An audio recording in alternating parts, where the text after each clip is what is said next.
Good morning, everyone, and welcome you all for today's discussion. And in our previous class, कल की class में हम लोगों ने डिस्कस किया था about rotation, vorticity, and relation between rotation and vorticity.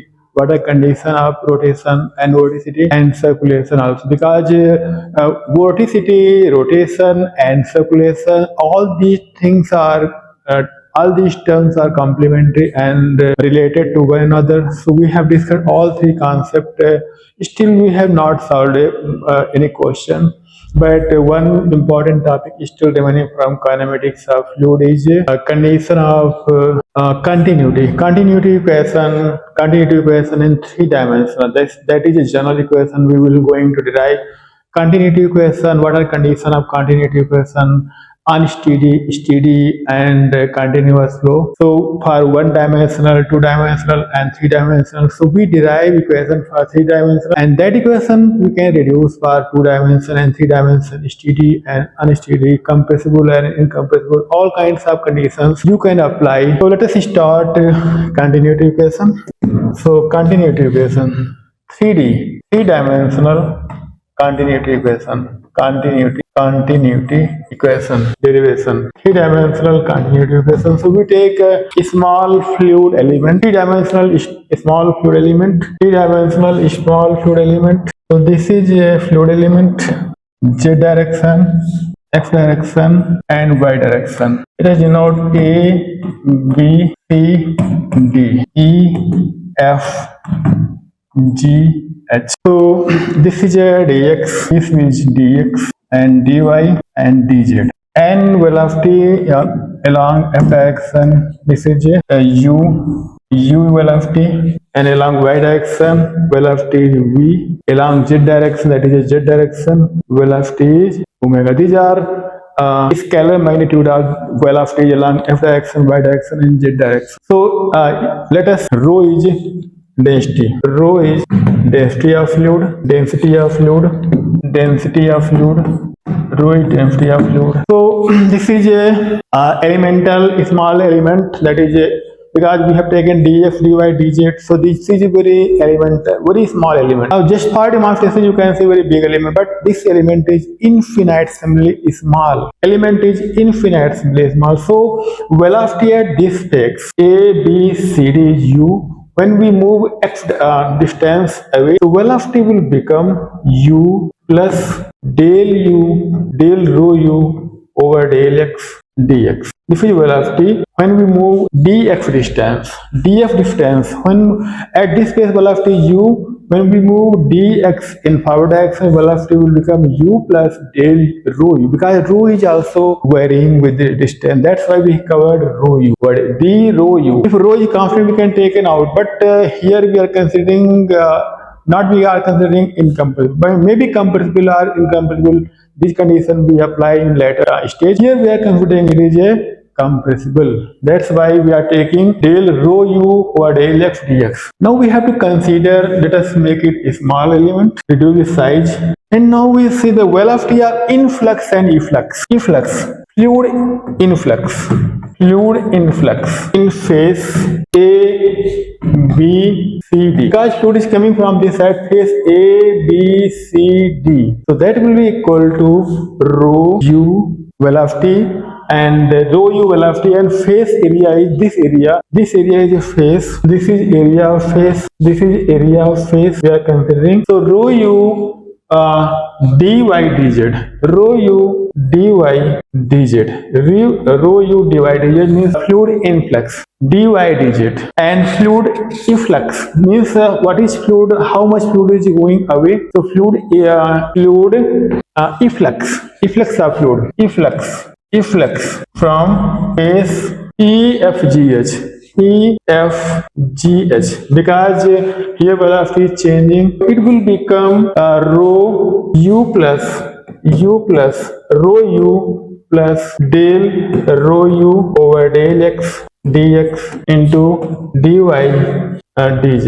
This is the velocity of efflux. So what is net gain in fluid mass? Mass, here you can say mass influx. Mass and mass of fluid, because you are taking rho u divided z equal, because u divided is volume, rho u divided with volume and multiplied by rho, so it will become, because velocity is in meter per second, so it is a flux, rate of flux, rate of gain, rate of mass gain in element along x direction flow. Due to x direction flow, what is rate of mass gain? That is equal to rho u dy dz net rate of mass gain, because this is a per second, minus rho u plus del rho u upon del x dx dy dz. So now this term, you see that this term will be replaced, because here these are common. You will get only minus del rho u over del x dx dy dz. Due to net gain of mass due to flow along f direction, same thing you can, because by using analogy, same thing you can apply for y direction flow and z direction flow. So here we are writing due to f direction, that is a, so this is a net rate of mass gain, that is a del rho u over del x dx dy dz. Now same thing apply for the y direction and z direction. Same thing apply for y direction, z direction. Net gain of mass along y direction flow. By using analogy, it will be equal to minus del rho v over del y dx dy dz minus del rho v over del y dx dy and dz. Similarly, net gain of mass along z direction flow, net gain in mass due to z direction flow equal to minus del rho w over del z dx dy dz.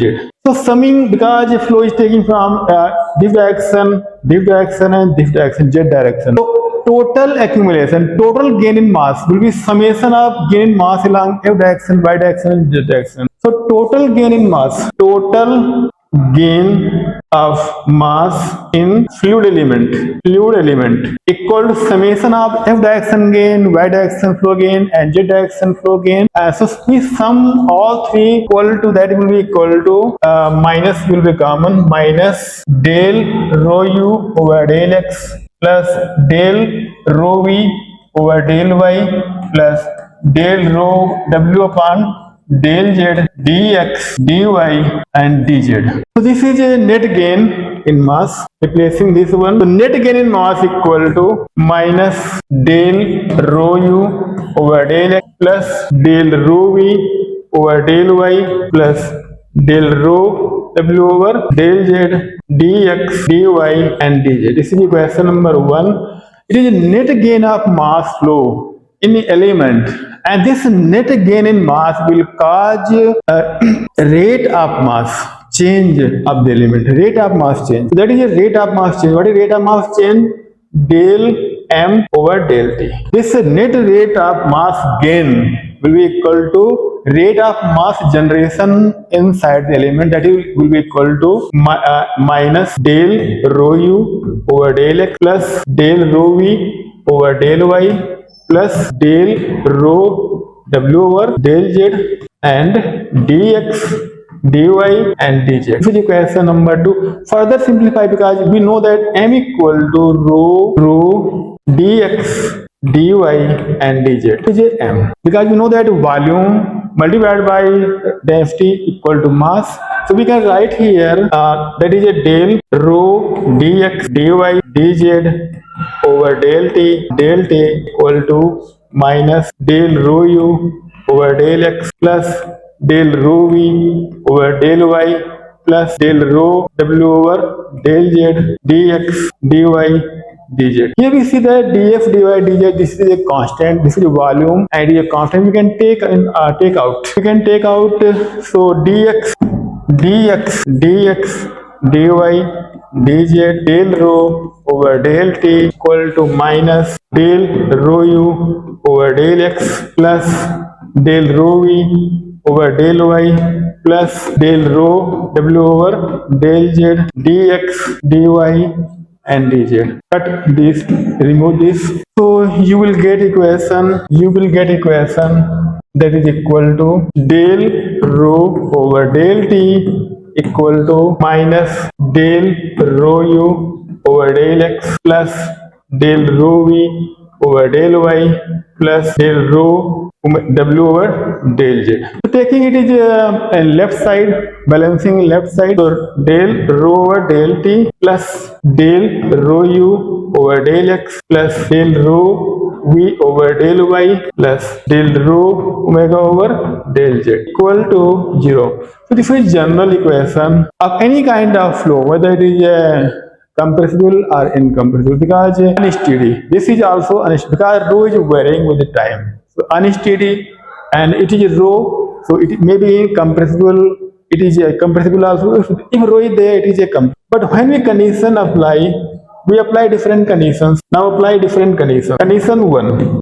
Condition 1. Flow is steady. Steady means any parameter will not change with time.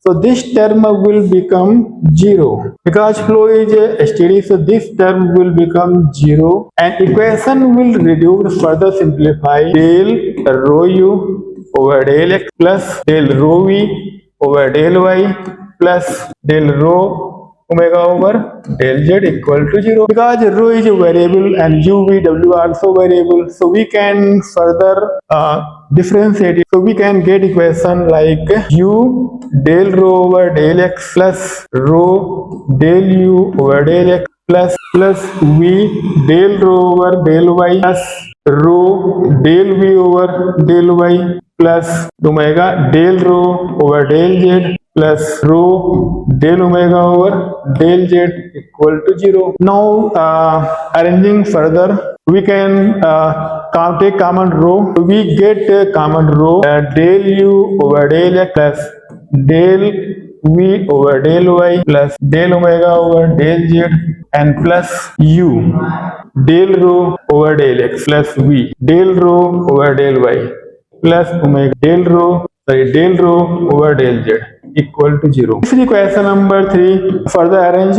Now condition. Now apply another condition. If flow is incompressible. Second condition is that if flow is incompressible. Second, if flow is incompressible. So what will happen? All rho terms will become 0. All these terms 0, because rho, anything variation of the density with space is 0, because incompressible, it is not changing with the space. Rho remains constant, so this term becomes 0. So equation you will find further simplified equation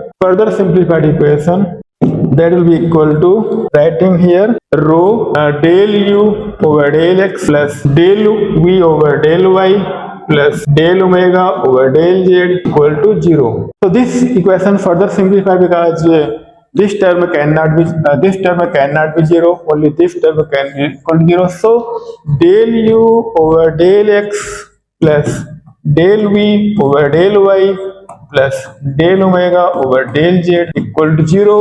This is the final equation 3. For 3-dimensional continuity equation, conditions are incompressible steady. You will get this equation. For 3-dimensional steady state condition, equation will become del u over del x plus del v over del y plus del omega over del z equal to 0. So this is a 3-dimensional, and this you can, by any flow. Suppose V is given ui plus vj plus omega k. Applying this condition, here you can find whether this flow field is continuous or not. For continuity, this condition must be fulfilled in this form. For 2-dimensional case, if flow is in xy plane, then this will become 0. So del u over del x plus del V over del Y equal to 0 for flow field in xy plane. So this discussion is very very important because continuity equation often related with the stream function and velocity potential. That's why all these terms comes in related to one another. That's why this equation is very very important from completion point of view. I think solving questions by using these conditions are very very easy. So in next lecture we will solve some question based on the rotation, vorticity, circulation, and continuity, condition of continuity. And one dimensional continuity equation already you are familiar from your intermediate class, because if P equal to A1 B1 equal to A2 B2, this is the continuity equation of the one dimensional continuity equation or incompressible flow. P equal to A1 B1 equal to A2 B2, because when flow incompressible, you can say mass flow equal to rho A1 V1 equal to rho A2 V2 equal to constant. When rho constants, you can simply write A1 V1 equal to A2 V2. So one dimensional case I am not solving. It is important that the three dimensional case or two dimensional case of the continuity equation is important from condition point of view and from your fluid mechanics subject point of view. So I think this there is no any doubt regarding three-dimensional continuity equation. We can combine this equation with the stream function and stream. We can write this equation in terms of stream function and stream potential, because you know that u equal to del psi over del y and v equal to minus del psi over del. By putting condition either in terms of stream function or in terms of velocity potential, we can further modify these equations. I think this discussion is very very interesting for you. I hope you will like and subscribe and share it to your friends, and you will solve some question. Also, you try to practice solving question by using this equation. Thank you very much for watching my video lecture. Have a nice day, and I wish you very happy Diwali.